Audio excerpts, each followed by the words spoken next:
Hello ఎవరన్ అయితే ఈరోజు ఏంటంటే ఎస్ఎస్సి జీడీ కానిస్టేబుల్కి సంబంధించినటువంటి ఒక అప్డేట్ ఉంది.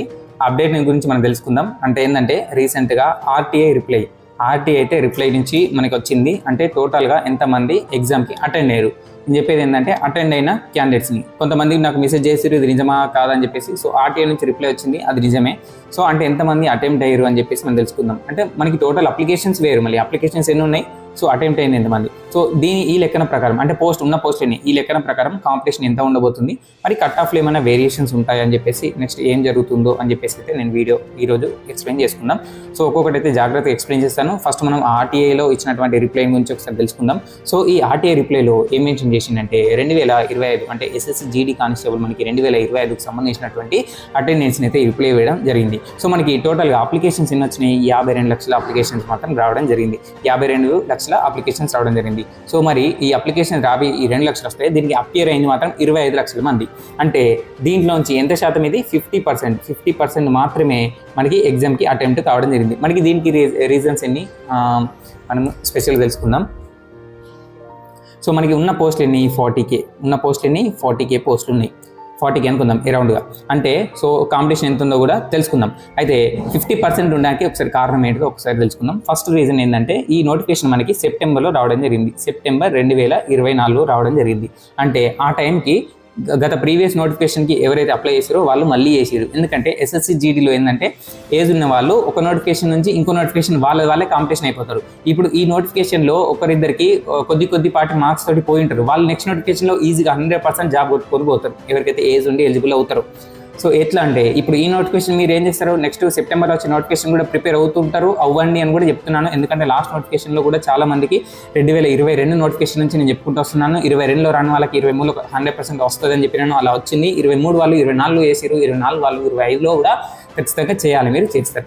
సో ఇదే కోణంలో మనకి లాస్ట్ నోటిఫికేషన్లో ఎవరైతే అప్లై చేసారో వాళ్ళు ఏంటంటే మళ్ళీ నెక్స్ట్ నోటిఫికేషన్ ఉంది కదా అని చెప్పేసి దానికి అప్లై చేసుకున్నారు. సో ఎగ్జామ్ కూడా ఉంటారు. సో వాళ్ళు ఏంటంటే వాళ్ళకి చాలా మందికి జాబ్ వచ్చింది. సో అప్లై అయితే చేసుకున్నారు, కానీ జాబ్ వచ్చిన తర్వాత మ్యాక్సిమం చాలా మంది జనవరిలో వెళ్ళిపోయారు, లేదంటే జాబ్ వచ్చిన వాళ్ళు ఎగ్జామ్ రాయకుండానే వదిలిపెట్టారు. సో ఇదొకటి కోణం. సో సెకండ్ ఏంటంటే సిఆర్పిఎఫ్ ట్రేడ్స్ కావచ్చు, లేదంటే బీఎస్ఎఫ్ ఐటీబీపీ కానిస్టేబుల్ నోటిఫికేషన్ కూడా ప్యారలల్గా మనకి అప్పుడే వచ్చింది. సో దాంట్లో కూడా చాలా మంది వెళ్ళిపోవడం జరిగింది. సో ఇలా కొన్ని రీజన్స్ అంటే ఓన్లీ నేను సెంట్రల్లో కాంపిటీషన్ వాళ్ళు మాత్రం తీసుకుంటున్నాను, స్టేట్లో ఎంతమంది వచ్చారు, స్టేట్లో వాళ్ళు వెళ్ళిపోయారు అనేది పక్కన పెడదాం. ఎందుకంటే ఎస్ఎస్సి జీడీ వాళ్ళకి కాంపిటీషన్ ఎక్కువ ఉంటారు, గుర్తుపెట్టుకోండి. ఈ నోటిఫికేషన్లో మీరు నెక్స్ట్ నోటిఫికేషన్లో మీరే తోపులు అన్నట్టు, మీరు ఒక ఫస్ట్ స్టేజ్లో మీరే ఉంటారు అనమాట.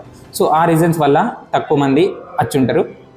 ఇదొకటి. సరే, ఇప్పుడు తెలుసుకుందాం ఏంటంటే, సో ఇప్పుడు టోటల్గా ఏంటన్నా మనము 25 లక్షలు మాత్రమే అటెంప్ట్ అయ్యారు అని చెప్పేసి తెలుసుకుందాం. సో టోటల్ పోస్ట్ ఎన్ని అనుకుందాం మనం, 40K అనుకుందాం. సో మనకి ఏం చేస్తారంటే ఈ 25 లక్షల మందిలో టైంపాస్గా రాసిన వాళ్ళు అంటే జస్ట్ అటెంప్ట్ అయింది మాత్రం సగం మంది అయితే ఖచ్చితంగా ఉంటారు, వాళ్ళని తీసేద్దాం. అంటే ఈ ఇంకా 12 లక్షలు ఏంటంటే కొంతమంది యావరేజ్గా ప్రిపేర్ అయి ఉంటారు, కొంతమంది గట్టిగా ప్రిపేర్ అయ్యారు. సో మీకు గట్టి పోటీలో ఉండేది ఏంటంటే ఒక 5 లక్షలు మాత్రం గట్టిగా పోటీగా ఉంటారు. గట్టి అంటే కూడా గట్టి కాదు, సో నార్మల్ అన్నట్టు యావరేజ్గా ఉంటారు. సో మనకి యాజ్ పర్ నోటిఫికేషన్ ప్రకారం ఏం చేసిందంటే మేము పీఈటీ పీఎఫ్కి 1:8లో పిలుస్తామని చెప్పేసి మెన్షన్ చేయడం జరిగింది.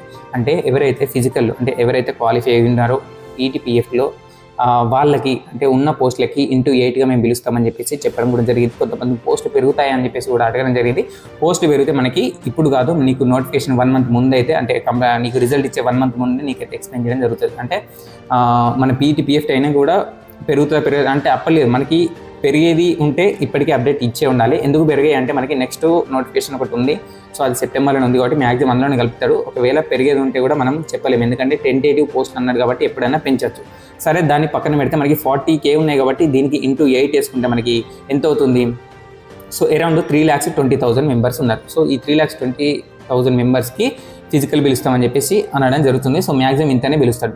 సో ఓకేనా. సో ఇదైతే మనకి ఆర్టీఐ నుంచి వచ్చినటువంటి రిప్లై. సో ఈ కోణంలో మనం ఇప్పుడు ఏం తెలుసుకుందామంటే ఎవరికైతే స్కోరు చాలామంది భయపడి ఏంటంటే రన్నింగ్ ప్రాక్టీస్ చేసుకోమంటే చేసుకోరు.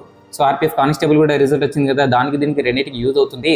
మీరు కనీసం డైలీ మార్నింగ్ ఒక 1 అవర్ రన్నింగ్ అని ప్రాక్టీస్ చేసుకొని మిగతా దానికి మీ నెక్స్ట్ నోటిఫికేషన్కి ప్రిపేర్ కండి అని చెప్పేసి చాలా వీడియోస్లలో నేను మొత్తుకుంటూ వస్తున్నాను. కొంతమంది ఏమో ఫాలో అవుతున్నారు, కొంతమంది ఏమో ఫాలో కావట్లేదు. ఫాలో అయిన వాళ్ళకి మీకు నెక్స్ట్ రిజల్ట్ 100% తెలుస్తుంది, నెక్స్ట్ నోటిఫికేషన్ కూడా ఫాస్ట్గా అయిపోతుంది. సో దాంట్లో మీరు 100% మీరే టాప్లో ఉండనున్నారు. సో నేనేమంటున్నానంటే ఇప్పుడు ఎవరికైతే మనకి 180 ఉన్నాయి కదా, సో అంతకుముందు చెప్పినాను, ఎవరికైతే ఈ 70, 75, 80, 85 ఇలా ఉన్నారో మీరైతే రన్నింగ్ ట్రాక్ చేసుకోండి, పోయేది ఏం లేదు. రన్నింగ్ ట్రాక్ చేసుకోండి. ఒకవేళ షార్ట్ లిస్ట్లో నేమ్ వస్తే మనం అదృష్టవంతులమే. సో రన్నింగ్ ట్రాక్ చేసుకోండి అని అయితే నేను చెప్పడం జరిగింది. సో దీనికి మనకి ఆల్రెడీ నార్మలైజేషన్ స్కోర్ కూడా ఉండడం జరిగిందని చెప్పినాను. సో దాంట్లో ఎన్సీసీ వాళ్ళు ఉండడం జరుగుతుంది. సో వీళ్ళన్నీ అంటే దీంట్లో నార్మలైజేషన్ స్కోర్ యాడ్ అయ్యి కూడా మనకి ప్లస్ అవుతుంది. ఆ నార్మలైజేషన్ స్కోర్ మనకి +5, +10, +20 వరకు కూడా యాడ్ అయ్యే ఛాన్సెస్ ఉన్నాయని కూడా నేను ఇంతకుముందు వీడియోలో చెప్పడం జరిగింది.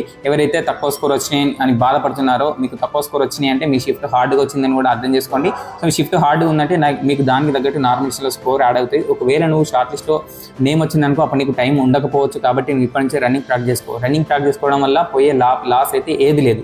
ఎందుకంటే నీకు షార్ట్ లిస్ట్ వస్తే నువ్వు ముందుకు వెళ్ళిపోతావు, లేదంటే నీకు నెక్స్ట్ నోటిఫికేషన్ కూడా నీకు యూజ్ అవుతుంది. కాబట్టి రన్నింగ్ అయితే ప్రాక్టీస్ చేసుకోవడం చెప్పడం జరిగింది. ఓకేనా, ఇదైతే ఈరోజు అప్డేట్ ఏంటంటే ఆర్టీఏ రిప్లై వచ్చింది. మనకి ఏంటంటే జస్ట్ 50% క్యాండిడేట్స్ మాత్రమే ఎగ్జామ్కి అటెంప్ట్ కావడం జరిగిందని చెప్పి మనకైతే ఒక ఆర్టీఏ రిప్లై రావడం జరిగింది.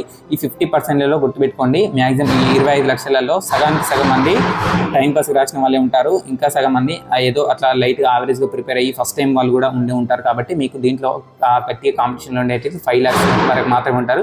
సో మన